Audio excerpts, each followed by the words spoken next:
বিশ্বব্যাপী ক্যান্সার আক্রান্ত রোগীদের মধ্যে দ্বিতীয় কমন ক্যান্সার হচ্ছে মলদ্বারের ক্যান্সার। মলদ্বারের ক্যান্সারের লক্ষণগুলো হচ্ছে মলদ্বার দিয়ে রক্তপাত। এই রক্তপাত মলের সাথে মেশানো হতে পারে বা আলাদাভাবে হতে পারে।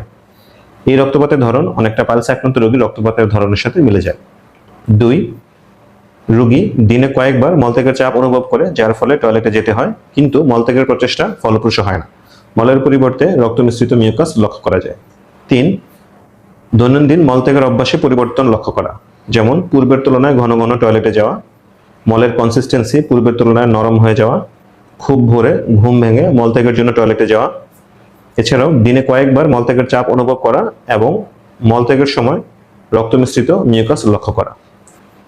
উপরোক্ত লক্ষণগুলোর পাশাপাশি ব্যথা, ক্ষুধামন্দা, ওজন হ্রাস সহ আরও বিভিন্ন লক্ষণ প্রকাশ পেতে পারে। এই লক্ষণগুলো প্রকাশ পেলে অবশ্যই একজন বিশেষজ্ঞ সার্জনের পরামর্শ নেওয়া উচিত। ধন্যবাদ।